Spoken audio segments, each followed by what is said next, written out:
By 1982, the California condor, a vulture native to North America, had almost been completely wiped out.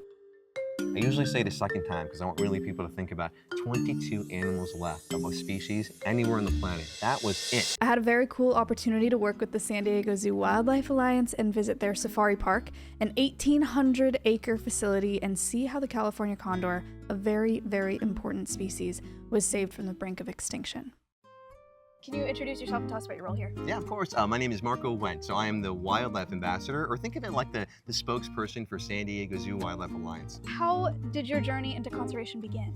You know how it began was actually as I was 6 or 7 years old, Okay. and my mom bought me little baby chickens for the first time, and I was so excited. And then I remember looking out my kitchen window, admiring my baby chickens, and then, yeah, all of a sudden, a Cooper's hawk flew down, started chasing my little babies. Now, for a hot second, I'm like, oh no, my baby chicks, rightly so. But then instantly my brain, the neurons started firing, like, what is that bird? Like, tell me more about this bird. And from then on, a raptor lover for life. Condors, specifically. Can you tell us about the California Condor program? Yeah, so if they're not familiar with it, so what happened was around 1980s, early 1980s, 82 or so, the numbers had dropped so low, it was only about 22 individuals. I usually say the second time because I want really people to think about 22 animals left of a species anywhere on the planet. That was it. And they were disappearing before our very eyes. Micro trash, lead poisoning was a big deal.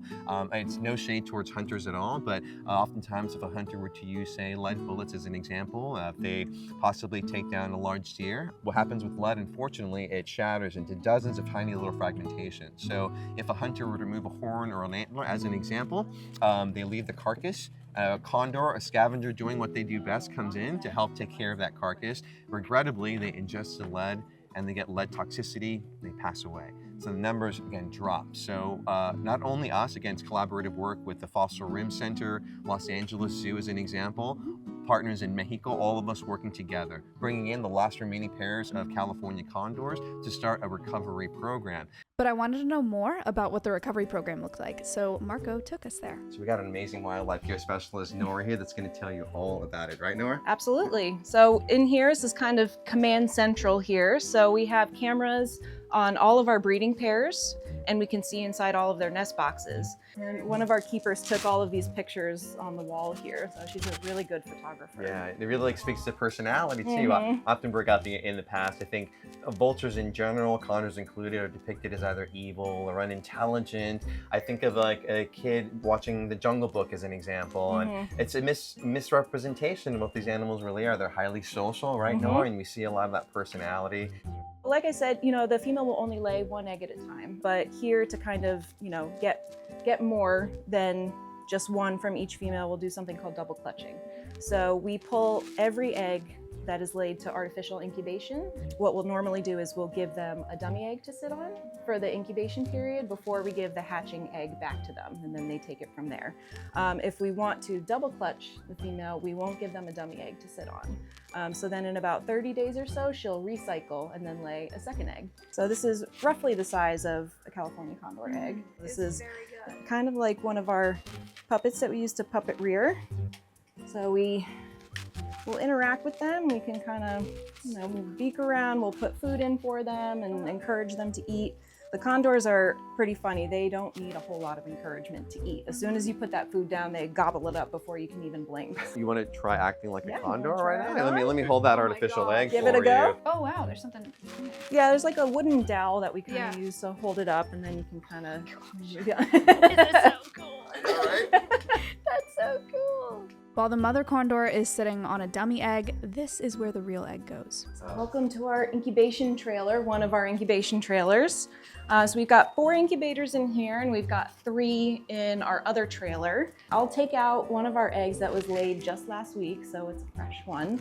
So you guys can see the very early stages of it developing. You can see the circulation ring kind of around there. So that's the beginning of the circulation that will eventually branch out throughout the whole egg. And you can see the embryo right in the middle there. It's kind of like a little shrimp in there. So eventually, you know, all the circulation will fill up the whole entire egg. The embryo will get bigger, we'll see it swimming around in there, and then eventually, as it gets bigger, it'll fill up the whole egg, and then we won't be able to see much at all. And that's usually about when it's getting ready to hatch. What is the incubation period? It's usually 57 days or so. Usually it'll hatch around 57 days. And how far along is this egg? This egg is about, say it's almost 30 days. Okay. You can see nice big vessels around the egg that have developed over time. Embryos swimming around over here. So every once in a while, as they get bigger, every once in a while you might see a shadow of a little foot or a little wing coming up. It's pretty cool. I always tell people it's fun to learn incubation on condor eggs because you can see everything in there. Coolest thing I've ever seen in my life. San Diego Zoo Safari Park also cares for condors that are not able to be released into the wild. So this is Condor Ridge, it's called. This is the area where guests can see them face to face and see the personalities, right, that Nora was talking about previously. We've had condors here, like Takuya, who's been part of the program almost since the very beginning, and we still see her to this day. People can actually see more behavior that they didn't even think about. For instance, I don't know if you knew, but condors love baths. And so a lot of times they'll come in, take a little bath in the pool, or maybe a specialist might come in and spray them down with a hose, and people can see a little more of that vibrancy of it. What do you love about condors and vultures? Ooh, what do I love about condors and vultures? You know, I'm a big fan of the underdogs. I always felt like I was an underdog myself, but I love the connectivity of all wildlife together. And for me, vultures represent such an important role in our ecosystems. Everyone gets excited over maybe a lion or a polar bear, and I totally get it. They're amazing. I love them too, or a giant panda. They're incredible. But vultures in particular, they have such an important role. And, you know, not to get too philosophical about it, but, you know, growing up the way I did in an immigrant family, my mom was taking care of homes and cleaning up and maybe doing work that other people may maybe look down upon, but I was so proud of my mom, like taking care of us.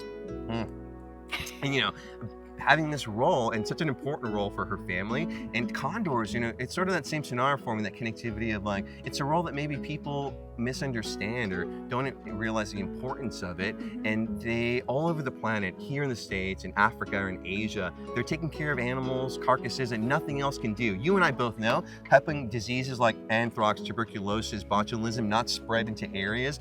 India had an example years ago, which I'm sure you're aware of, the population in certain areas dropped so drastically, they were seeing cases of evidence what happens when a vulture disappears. In this scenario, wild dogs came in, domesticated dogs that are now considered wild dog feral were eating those carcasses. They started actually getting rabies and spreading it, and there also evidence of water getting contaminated as well, not having those vultures there. And it's something, it's just disappearing in front of people's faces without them realizing it. So that's why we're so motivated about what we do, right? That we can get people connected. So even if we get someone motivated with a rhino, that this is what we call the keystone species. So helping out a rhino in Africa will help out that secretary bird or that Ruppel's vulture, right? So we got to find those ways to connect human beings and really motivate them in all these projects. So why is it important that we prioritize wildlife conservation now?